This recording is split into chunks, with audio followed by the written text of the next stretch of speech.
Hi, very good morning, and welcome to all of you who are joining the session today on this new unit that we are starting with, strategic human resource management. In today's session, I'm going to lay down some guidelines in terms of, obviously the aim and objectives of the unit, and in terms of how we will cover this. And the second part, I'm going to be concentrating on running through a deck of slides wherein we will discuss the learning outcome 1 and some of the task and assessment criteria related to learning outcome 1. This is quite an interesting unit. Obviously, over the years, the human resources management as a function has grown tremendously, and there are lots of things that are happening in our lifetime in terms of globalization, workforce diversity, and the role of HR in organizations has become quite important. It is generally being seen as a role which is being seen as a secondary role within the organization, as a cost center, some of us know. But with the increasing, let's put it this way, the increasing diversity of workforce now working within organizations, the role of HR managers has become quite important. And here, what we're going to do today is also briefly, before we get into the discussions, we'll also look at what were the traditional roles of HR and how that has changed over the years, wherein this role has also become strategic in nature, and that is what we're going to study in terms of strategic HRM. The first learning outcome actually covers a lot of interesting things. We'll get into that. So let's start off with, understanding the aims and objective, of, studying this particular unit at level 7. So you should be able to see my screen now, and I've put together a few slides that we will be discussing and going through. Now, the aim and objective of this particular unit is to, help learners develop an effective understanding, basically a good understanding of, what is the purpose and role of SHRM, or Strategic Human Resource Management, within modern day organizations today. During the course of the discussion, I'm going to be taking up an example of Tesco, which is a large retailer in the UK and has operations both in the UK and in other countries globally. Now, the key things that you will learn would be to look at understanding and evaluating the contribution of SHRM and its application to leadership and management with regards to an organization. At level 7, this unit will not just focus on obviously developing fundamentals and giving you the knowledge into this particular subject, but the idea would be, apart from getting knowledge in this subject area, would be to look at how do we effectively apply some of the principles, the models of SHRM while you work within different companies or organizations across the world. Now, let's get into, before we start the unit, let's look at some of the traditional things like, what is the definition of SHRM? Now, strategic human resource management has long, been associated with, when I look at defining the word strategy,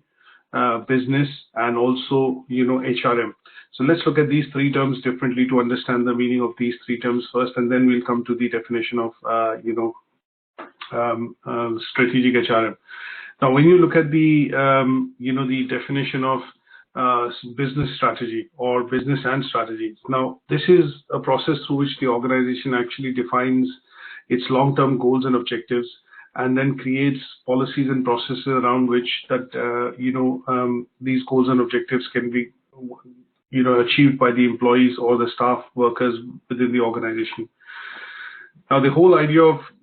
essentially looking at creating a business strategy is to develop a coherent framework so that everybody in the organization, every worker working within the organization is actually singing from the same hymn sheet.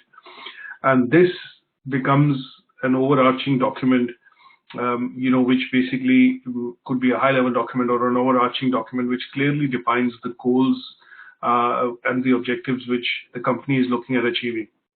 And when I look at going into a bit more detail, it also means that here with this document, which is created within the organization, you're looking at understanding the requirements and interest of a range of stakeholders which are related to the organization of the business. So the stakeholders could be, shareholders, it could be customers, suppliers, it could be employees, it could be also the environment, the government, And these stakeholders, we have to understand their aims, and we have to basically understand their requirements and marry it with the aims and objectives before this strategy document is created. Now, once this document is created, it kind of becomes a sustainable framework for moving the organization forward. And in this framework, it is important to say that every stakeholder has some shared value. That means the business activities which the organization does to create value, whether it's in terms of product, services, or in terms of profits for the different stakeholders. All the stakeholders have some sort of a vested interest into this particular plan. Now, when I take this further, what we are looking at is that from an HRM point of view, we are looking at the role of human resources management, which is going to be aligned to be able to achieve this particular business strategy for the organization. So here the organizations must define their own unique strategy, which is related to their culture, their organization, and to a certain extent the objectives which it wants to achieve. And the aligning of this strategy with regards to marrying it with the people side of things within the organization, to look at structure of the organization, look at the culture of the organization, and overall how this is going to be managed is the role of HRM. So strategic HRM would then be looking at how do HR professionals essentially look at applying the business side of things in terms of strategy, and marry it with the organizational structure, culture, the persona, or the way the organization portrays itself in the market, to be able to effectively utilize the human resources capital to help achieve the objectives of the organization. Now, if I go back now to the definition of strategic HRM, what we can clearly say is that the SHRM as a function basically looks at supporting the long-term goals or long-term business goals, essentially, of the organization, and it marries the it marries basically the function of the human resources into that strategic framework, so that the organization is able to achieve the objectives. So very literally, if I have to say this, the HR looks at deploying the best possible resources that it will require for achieving that particular strategy. So if there are a number of employees and the objectives for the organization is set, the HR's role is basically to look at identifying individuals who will be perfect in terms of working in those job roles, so that the organization at the end of the year or at the end of the business cycle is able to achieve those objectives, achieve those sales targets, or achieve whatever has been set as a target by the management. So this concept of HRM, which was initially developed, SHRM, which was initially developed in the 1990s, has made a distinction because it basically combines the HR function of strategic planning, as we say, human resources planning, and marries the company strategy into this particular role of SHRM. Now, what we are looking at is the SHRM is more, oriented towards understanding how the human resources side of things are working in relation to business strategy, and the performance of its, resources in terms of human capital resources, people, is looking at that aspect as against the operational aspects of the traditional HR, looking at training and development, recruitment, selection, and things like that. So here, the main focus of SHRM is primarily to look at driving forward the business strategy of the organization, and to identify and best provide the human resources which will help in achieving that particular objective set by the organization. So when it comes to looking at sales, the HR managers would look at identifying the best HR sales people within the organization, incentivize them, put across various perks, emoluments, and you look at incentives and rewards in place, so that they are, in short, providing a conducive atmosphere and motivation to be able to achieve those sales targets which are set by the organization. Now, their aim is to look at continuously identifying the performance with the target set, and looking at how they can be bettered, or how they can be achieved from a standpoint of view of the organization. So the HRM function, looks after traditional functions within the organization, and the SHRM would primarily look at I would say the strategic side of things, which is marrying the strategy and the planning of the organization with human resources to be able to best achieve the performance desired or set by or the performance required, which is set by in terms of the objectives by the management or the board of the organization. Now, having said that, let's look at very briefly a slide to understand, what are the traditional differences or what are the differences between traditional HR functions and SHRM. Now, if I look at this particular table, here the HR looks at, administrating, the manpower. That means they manage human resources functions in terms of, various activities like payroll, training development. You look at, appraisals and things like that. SHRM would look at managing and in some cases directing employees to make sure that they are able to fulfill the organizational goal. To give you an example here would be that when you look at people working within the administration department, a lot of them are working within the administration department and they have their usual roles and responsibility to go about. So things like if I look at the HR side of things, somebody would be looking after managing payroll, somebody would be looking at managing, appraisals, somebody would be looking at managing training and development, unions and other bits, and, industrial relations and things like that. The SHRM side of function within that department will be basically looking at how much is the, payroll or the wage bill for the organization in a month, which people are at what, salaries or wages, and how much are they contributing towards the achievement of goals and objectives of the organization. So here, their role is looking into more critically, the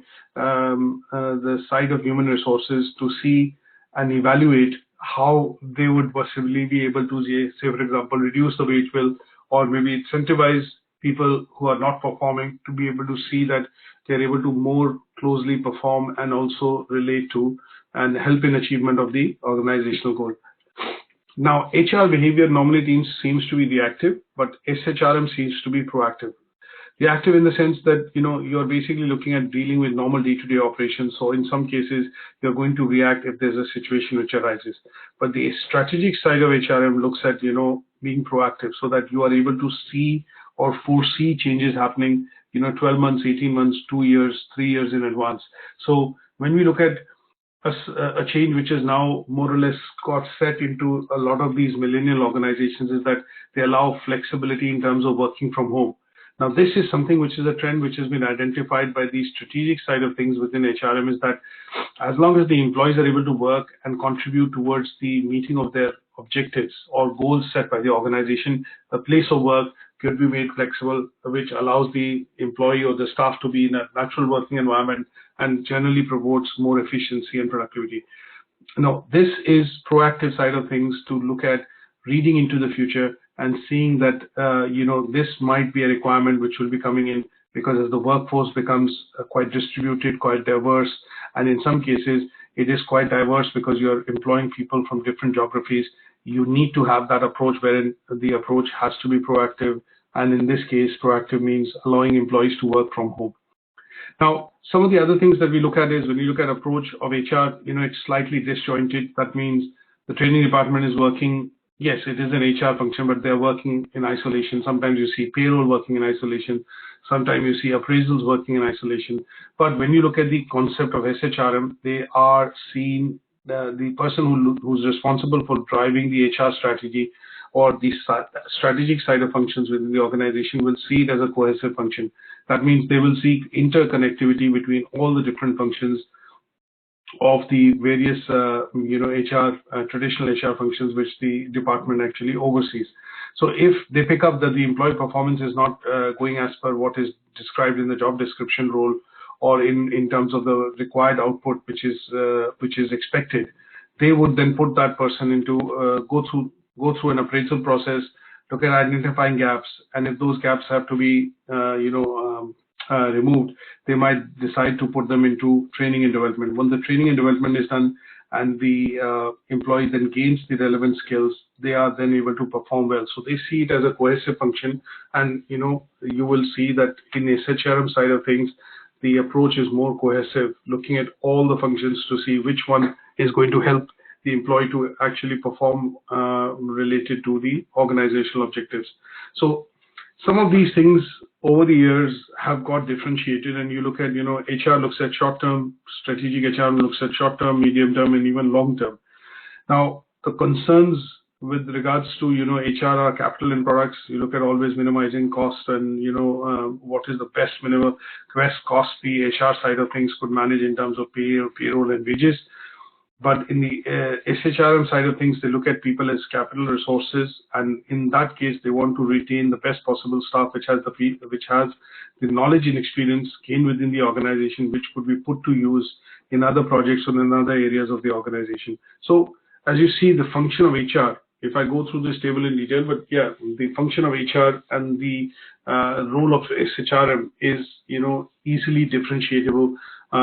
when we look at some of these things in regards to comparison parameters. Now, any questions, please feel free to ask me to the chat room, and I'll take them as they come along. Now, let's also look at, the different types of models of human resources management, which have been proposed and over the years have evolved. And so let's look at briefly going through some of these models. Now, I have put together some 3 or 4 slides to talk about the models here primarily, but I will be able to send you a supplementary document which defines and discusses some of these models in a bit more detail. And the reason why I say that is that it might be worthwhile for you to read that handout and study that in a bit more detail, because that will allow you to get deeper understanding into why these models were developed. Now, there are a number of models which obviously have been postulated, and these by various basically scholars, and they define the concept of human resources management. Now, what we've seen is there have been a lot of variations over the years, and there were 2 approaches which initially developed, which was the soft and the hard approach of HRM. And over the years, some of these models have now gone and developed that approach a bit further. One of the models that we look at in particular, if I have to look at that first, would be the model of Harvard model. Now, the main reason Harvard kind of postulated this particular model in 1984 was that he basically coined the he basically acknowledged the existence of multiple stakeholders within the organization. So at some stage, when the business works within the market, provides products and services, or sells products and services, there are different stakeholders which are involved. And these multiple stakeholders, could be employees, government, it could be unions, it could be management, shareholders, and things like that. Now, this particular model looks at focusing on the soft side of HRM. That means this model emphasizes more on the fact that employees, like any other shareholders, are equally important in influencing, I would say the organizational outcomes. So in this case, what he looked at was that the creation of business strategies can be successfully done if some of these factors are looked at while creating this particular while creating the strategy. So you looked at stakeholders' interests, you looked at situational factors which could be internal, external. Then you looked at marrying them with the HR policies and what are the outcomes that it can generate, and what could be the long-term consequences of these strategies for the organization. Now, going further, what we also look at is that sometimes when we look at the concept of human resources management,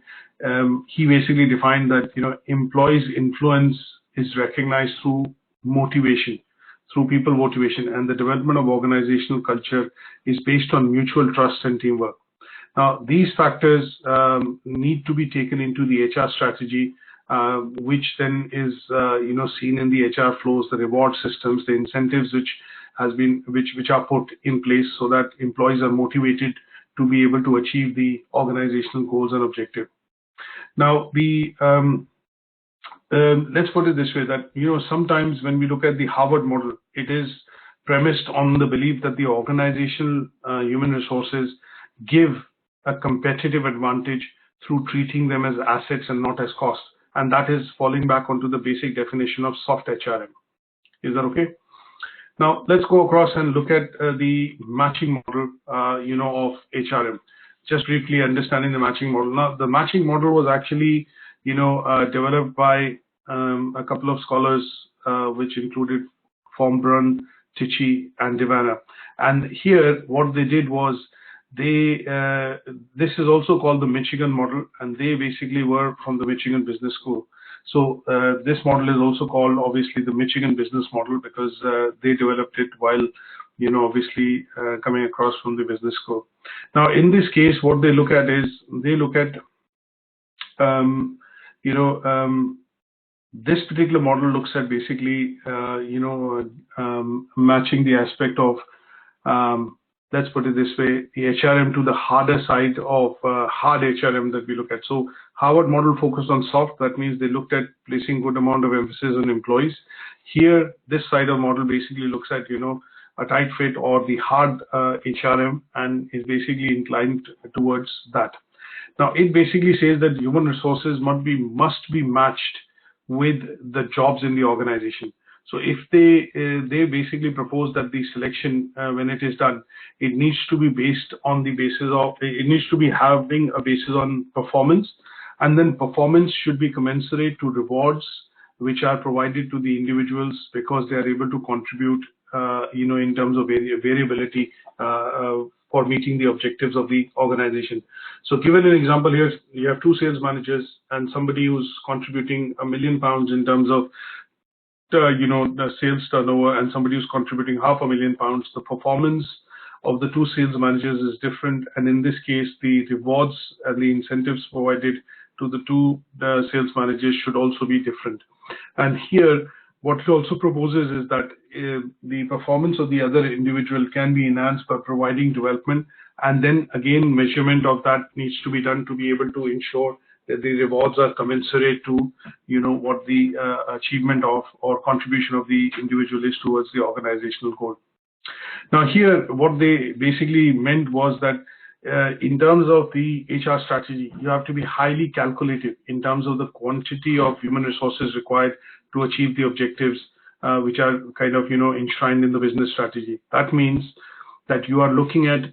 if the target this year is higher as compared to last year, and you're looking at achieving a higher goal, then sometimes you'll have to employ more sales managers or more resources to be able to achieve that target, and that has to be correctly balanced in order for the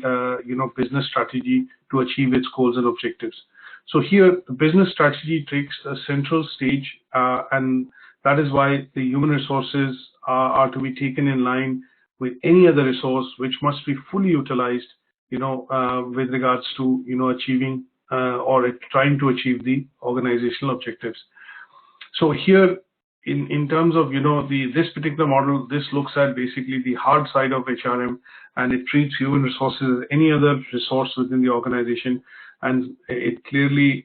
strongly indicates or says that the resources should be commensurate to the performance or the output required from the organization. Now, the third model that we will look at primarily is called the guest model. And in the guest model, what we look at is there is a bit of a fusion of the aspect of both the hard and soft approach of HRM. So here, David Guest essentially in the 1987 actually proposed that there are 4 individual components that underpin organizational effectiveness. Now, the 4 individual components he talked about was strategic integration, which means there is an ability of the organization to maintain a fit between the HR strategy and the business strategy. Then the second bit that he proposed was flexibility, and in flexibility he talked about the basic ability of the organization and its people to adapt to the changing business and work environment and the capacity to manage innovation. In the third side, he talked about high commitment. And in this case, he mentioned that there is a need for both behavioral commitment which is basically the ability to go an extra mile or travel an extra mile, and the attitudinal commitment, which is basically reflected in the strong identification within the organization. And the fourth pillar that he basically mentioned was, or the fourth point that he mentioned was quality. Now, he said quality is based on the assumption that you are looking at provisioning for high quality goods and services as a result of managing people within the organization. So these four, I would say, crucial pillars or components is what he proposed in the guest model of HRM, and he basically said that these four pillars, are important for the organization to be able to achieve, performance and achieve its business objectives, and they are all interrelated. So if you have the strategic integration of business strategy and HR strategy, leading to high commitment in terms of HR practices, that being quality controlled to monitor, the performance, the training and development, and the output of the individuals, and giving them the flexibility to be able to produce and deliver these quality goods and services, leads to the organization achieving its, business objectives or financial objectives or performance set in the organization. So, apart from this, there are lots of other models which have, come about over the years, and there are models which, were proposed by Ulrich, which is the three-legged stool model. And what I'm going to be able to do is, try and basically send you a handout which talks about these models in a bit more detail, so that you have a good understanding in terms of, the different models over the years as they have developed, and then developed into the role of, defining basically the HR framework within the organization, and the basic working of the HR framework within the organization. Now let's look at briefly some of the tasks which are given. Now, I put some slides together to discuss some of these tasks, because after understanding, let's also briefly look at, before we get into the tasks, let's also understand the various functions of or the roles of HR. Now, when we look at the traditional functions of HR, we look at things like recruitment, selection, resourcing. We look at basically design and development, learning and development within the organization. We look at basically transformation in some cases. You look at when organizations merge, there's a merger and acquisition, there's a change which has to be brought in, or for example, if there's a major change which is coming in terms of how the organization is reinventing itself. Change management and business transformation is also a part of HR function. We look at the management of performance and appraisals, and also behavior management, which falls within the HR and is one of the key functions. HR also manages the employee and industrial relations, which is to do with dealing with unions and different laws and legislation related to HR. We also look at HR is now increasingly also having to produce metrics or reports, which provides a snapshot of how the HR side of things are working within the organization in terms of management of data. We look at rewards, compensations, and benefit management. When we talk about incentives, we talk about bonuses, we talk about employee stock option plans, we talk about reward management. All these are a part of obviously the HR department. And then training and development. So training and development is seen as a very key function to within large organizations, especially to try and maintain and retain the staff from a perspective of maintaining competitive edge, and also to retain the right talent within the organization. Now let's look at, in this particular task, we are looking at understanding what is the importance of SHRM within the organization. Now we clearly know that the human resources function is focused on primarily at traditional activities like recruitment, selection, management, performance appraisal, training and development. Now the SHRM side of things is basically linking the HR resources with the objectives and goals set within the business strategy document of the organization. And their role is to look at how the HR or human resources capital, people working, workforce, staff working within the organization is actually able to support the achievement of that particular goal and objectives, from an organizational standpoint of view. Now, they are involved in the HR side of things, but they are also involved in implementing the strategies which are closely connected to the business strategy for recruiting, selection, training, and rewarding the personnel. So sometimes you will see that somebody within the HR function is basically looking at managing certain side of things, which are looking at giving differentiated incentives to people depending on the performance of their depending on their performance within the organization and their contribution to the goals and objectives. And a simple situation that I would normally give within this, an example in this situation would be to look at when you have different salespeople within the organization, you have different sales managers. Sometimes you will see that the reward creation or the incentive creation in terms of policies is done at a differentiated level, so that if you're achieving 100%, you get an X bonus. You achieve 110%, you get X, Y bonus. You achieve 125%, you get Z bonus. And if you achieve 150 and over in terms of your sales targets, you get certain incentives, and also maybe a trip to a holiday destination, or some other incentives which clearly differentiates the performance that you've done for the organization.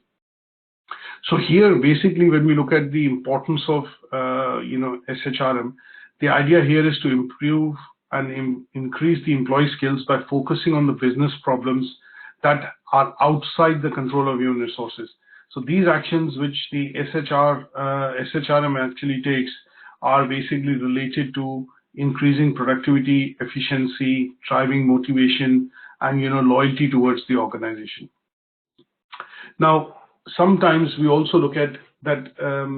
it is sometimes easy to justify, but also sometimes it's difficult to understand why the role of SHRM is becoming more important within the organization. Now, when we look at this, there are clearly some factors which are driving this. Now, some of these factors include, we are looking at globalization. The increasing globalization would mean a lot of companies which have operation in different countries have to look at now different types of working with different types of employees or workforce. They have to have different policies which are adapted to the individual geography or country. They have to obey certain law and legislation which is related to primarily human resources. And in some cases, because of the climate and context in which they operate, you have to look at localized strategies which need to be implemented for reward management, or for example performance management, and also to look at recruitment and selection. So some of these factors which actually help in clearly differentiating the role of HR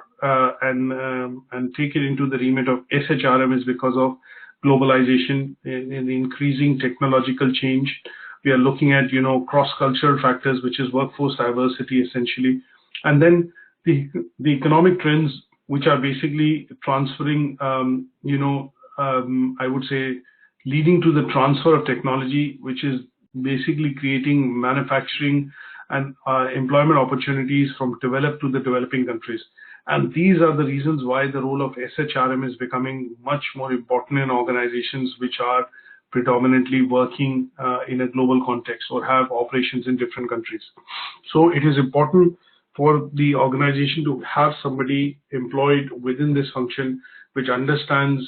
how to align the business, how to align basically the human resources side of things, which is staff, workforce, employees, whatever you call it, with the business strategy side of things, and then implement them according to the various demographic trends and the labor markets in order for the business to be successful. Now let's look at some of the other things related to the second, systemic idea, which is looking at, the role and purpose of SHRM in the activities of an organization. Now, so far, you've understood that why SHRM is different from the traditional HR functions. Now, we will also say that SHRM is looking at basically, in some cases, providing leadership and management at a higher level than the traditional HR function within an organization. So if I assume, and if I ask you to kind of now look at the example of, say, a company which works across borders or has operations in different countries, let's look at the example of Tesco. Here, what we do get to see, what we get to see is that particular side of operations, which is not just in the UK, but in other countries like Turkey, Italy, Germany, and some of the other countries, there the SHRM, the strategic role of human resources management, is actually seen in action. Now, we will discuss this with a bit of an example, but what it does is that sometimes the role of strategy in particular within the role of HR becomes important, is because the strategic side of things is focused, as we looked at, long term. What they are able to see is pick out the trends or pick out the factors which are going to be important if there are changes coming, if there are regulations coming, or for example, in this case, if Brexit is happening, what you will see is that Tesco needs to align some of its human resources policies, which are going to be different from what they implement in UK than in some of the other countries in Europe, wherein the companies having operations. So the SHRM side of things will be looking at developing strategies, or looking at changes which will be required from a business perspective, in order to continue to function in those countries, even when Britain, in the head office, obviously, because Tesco is a UK-based company, so the head office being in the UK, even though when we leave the European Union, some of these aspects of policies, practices, when you look at resources, but they will still continue to work, and somebody has to think strategically from that point of view, that how these will need to be kind of tailored, changed, amended to suit the local geography or the workings within the European Union when Britain comes out of EU. So the overall purpose is basically looking at the corporate objectives and marrying that with the resources dimension from a strategic point of view to basically drive some of these activities further. Now, this process, when you look at developing strategy, say for example the business strategy which has been developed, like most companies in the UK now are working on strategies to say, if we do leave the EU without a deal with the European Union, then they are working on a contingency plan, and this contingency plan would be related to human resources, it would be related to finances, capital, it could be related to operations, manufacturing, and a lot of other things which will affect the business. So in order for them to come up with a strategy, the organization looks at explicitly considering various dimensions which are going to actually affect its business once Britain leaves the EU. And this is a responsibility which basically sits with the SHRM, or the strategy side of human resources management, and their responsibility will be to look at clearly identifying and understanding the impact of some of the social, political, technological factors which will affect the business, or it will affect the ability of the organization to do business in some of these countries. Now let's look at Tesco. Now, as I mentioned earlier, when we look at Tesco, the reason why we've chosen Tesco, to give you a bit of a background, is that Tesco is primarily, so let me just bring this slide forward. So we are taking an example of Tesco. And the reason why we've taken an example of Tesco is that Tesco employs over 240,000 employees, in the UK market alone. It is one of the largest, retailers in terms of market size. I think it holds about 29% market share in terms of the UK retailing market. Now, over the last few years, they've undergone a lot of transition. There was a scandal which was reported that Tesco was over-reporting, its profits, so they've been fined, and because of which there is a lot of reorganization which has happened within the company. Now, this reorganization is focused on ensuring that some of these things do not happen again within the organization, and its reporting of accounts at the end of the year. Now, needless to say, there's a reorganization which has also happened within the HR side of things, and the HR side of things have been streamlined in terms of, because the over-reporting of results at the senior management level, which is at the CFO level, CEO level, primarily happened because maybe they were driven by incentives or motivations to get higher incentives for themselves by reporting higher profits. So there is a change which has now been implemented from a point of view of HR, and to look at, making changes like the remuneration of the top CX the management, CXO kind of management, has been fixed, and what they will get in terms of incentives will be closely related to the Tesco share price and the profit which the company generates as against, the sales or any other sales driven target. So here they are now mapping it against the overall aspects of how the organization is shaping up in terms of the market share, how it's doing in terms of profitability, the share price, the number of employees, their motivation, their levels of loyalty within the organization. So there have been in an inclusion of some let's put it this way, qualitative and quantitative objectives before the payout to the senior executive management can be done. Now, when we look at the functions into what Tesco would look at, they normally look at, from a strategic point of view, the HRM function is to look at building knowledge within the Tesco as an organization, and this is basically looking at, the Tesco Club Card program, if you put it this way. That program on the sales side brings in a lot of data, and that data is then put into use by the marketing department to be able to send out offers, promotions, and things like that, to its customers. Now, the HR policies are looking at providing, some of the best practices that needs to be adopted across the organization, and these best practices would then help in achievement of the corporate goal or the objective set by the management within the organization. Now, the SHRM side of things is also looking at, how the growth plan of the organization, because as it increases in terms of size or looks at internationally, international expansion, how this growth plan can be supported by the required staff and commensurate recruitment that needs to take place to get good employees which have sufficient skills to work within the organization. But at the same time, they are also looking at, a retention policy. That means they want to be able to retain the best talent within the organization. And in order to retain that talent, they are looking at, providing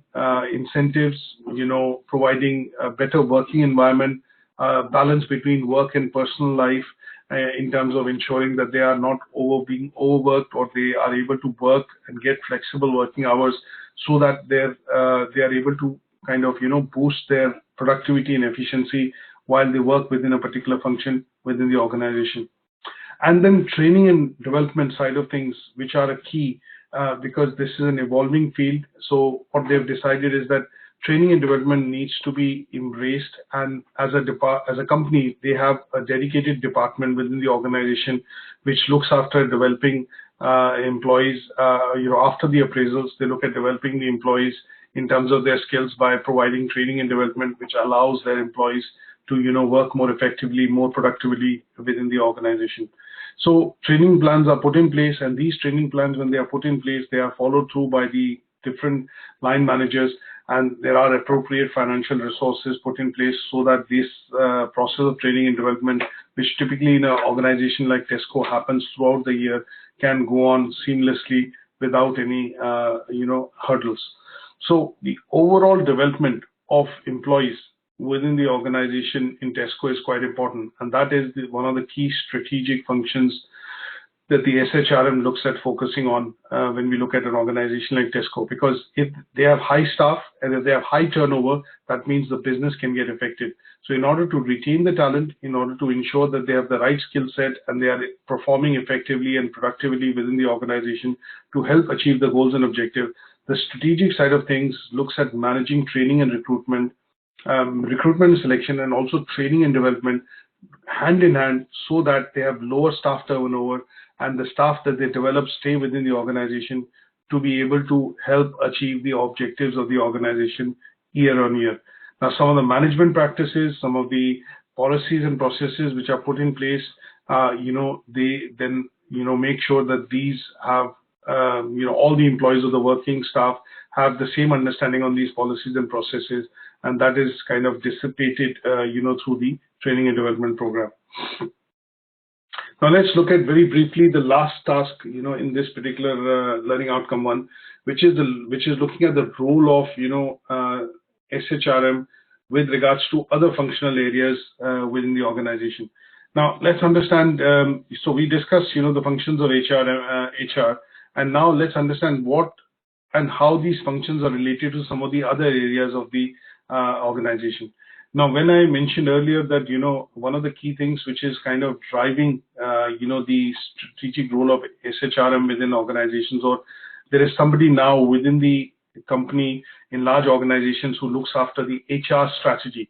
is becoming a permanent function, or has become a permanent function in the last decade or two within the organizations, is because most organizations now have global operations. So because they have global operations, the HR side of things now need to be localized to different geographies or countries. And because they are working across in a different work environment, here the person needs to be able to kind of, pick out some of the head office policies, but locally implement those policies in countries which match their laws and the local country law and legislation, so that they are effective in terms of, implementation of these policies in that geography. The other reason that we look at would be the shortage of talent in developed countries. Sometimes you see a lot of countries allow, people from other countries to come in through the highly skilled immigration program, or, some sort of work permits or visas, because they have identified skill shortages, and these skill shortages are, to be bridged, or, are allowed to be filled in the private sector by employing people from outside a particular geography. So in the UK, it will be outside the EU, and if somebody comes in, can come in on a work permit, highly skilled immigration program, and other reasons, and in certain sectors which will be, showing shortage of talent within the UK. Now, the third factor that we look at is sometimes large companies are also looking at outsourcing certain functions because of the cheaper cost of labor in emerging countries. So when we look at companies like H&M, Next, Marks and Spencer, you look at, a lot of other companies which are in the clothing sector in particular, Primark, they have all outsourced manufacturing to developing countries like Bangladesh, Vietnam, Sri Lanka, India, wherein China, wherein they definitely see the advantage of low-cost labor, being able to, work on some of the operations which might not be very conducive and profitable within the UK. Now, one of the other factors that we also look at is technological processes. Now, technological processes, when we say, are to do with the fact that here, what we are essentially looking at is, from a point of view of technological process, that, you are looking at things which basically mean that the modernization of, some of the basic things in terms of technology, machinery, is allowing now some of these outsourced operations to work in developing countries, because they can be better managed in terms of cost, but can also be remotely managed because of the use of technology. So when you look at things like, cloud computing, you look at data warehousing,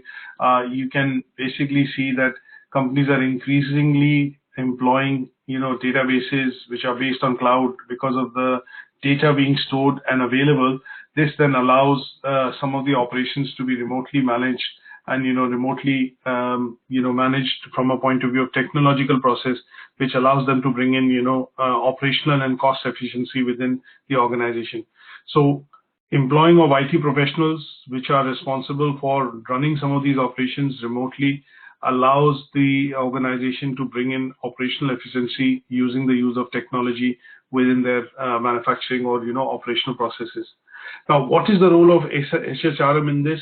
When we look at with regards to other function, is that sometimes you will see that when human resources look at this as a function, they look at that they are a partner in hand with some of the other departments when some of these changes have to be implemented. So if you look at an example of Primark now looking at doing outsourced manufacturing in a country like Bangladesh with some of the suppliers, so HR is going to work very closely with engineering, production, marketing, business development, to be able to provide some of the processes which will work in the partner factories when the function is outsourced in terms of manufacturing in Bangladesh. So they will then look at implementing some of the main strategies of things like health and safety, providing fair wages to workers, providing and ensuring that the partner is able to comply with some of the quality policies, or the employment policies with regards to employing labor or workforce within that side of the geography, but working for Primark. But they have to then look at ensuring that some part of this is is basically translatable to a different country, and their working is done. Obviously, now their working is very close in hand in hand with some of the other departments to ensure that this implementation can happen. Sometimes you will see that they will have to work very closely with other departments to look at maybe say recruitment. So if there's an outsourced facility being created in a country like Bangladesh, and there will be somebody who will be overseeing operations. So recruitment and selection will have to be done, but the recruitment and selection will have to be done locally from that particular country, complying with the laws and legislation, the labor laws in particular. But the sales, the marketing side of things, or the operational head would have a key role in ensuring that the right person is recruited. So their role in terms of working with other departments is quite critical, and this is what we get to see when organizations are looking at having increasingly global operations. They are moving operations from developed countries to developing countries because of the cheaper cost available. Sometimes it is to do with the shortage of talent or manpower in a specific area, and because of which the HR has to then employ people from say abroad and things like that to be able to bring that talent in to bridge that vacancy. And last but not the least, technology is also enabling the use of some of these resources which can be used remotely, but there is training and development required for somebody who's going to be managing, say, the HR process. If there are, say, 200 workers employed by the factory, Primark, supplier factory in Bangladesh, but you will need to have somebody who's going to be, say, an HR manager who will manage, or the HR side of things in terms of department, which will manage the labor force working within that factory in terms of employee relations, in terms of insurance, in terms of employee welfare and things like that. So in general, when you look at the strategic side of functions here is looking at the long-term objectives, and the long-term objectives from an HR point, marrying those business strategy long-term objectives with the HR side of functions to offer a way forward, wherein they are looking at basically encompassing the traditional HR functions of recruiting, selection, things like that, but also looking at how HR can successfully contribute towards achieving the overall objectives of organizational strategy, which most companies now look at when we look at the role of SHRM. So and I'm going to stop here at this moment, but what we've done in this particular session is primarily looked at the first learning outcome. And in this first learning outcome, what we've kind of looked at is that we've covered the learning outcome 1, which basically is to understand the role of SHRM, and then some of the assessment criteria, which is looking at task 1.1, 1.2, and 1.3. Now, in order for you to develop a bit more deeper understanding and reading into this subject, I'm going to be sending a bit of a handout, which is on the models of HRM, and also a bit of a handout for learning outcome 1, which is an extract from a book, which will help you to crystallize some of the concepts that we've discussed, in these slides today. I hope you've enjoyed this session, and if there are any further questions and queries, please feel free to either email me or note them down so we can discuss that in the next session. Thanks very much for joining, and enjoy the rest of your day.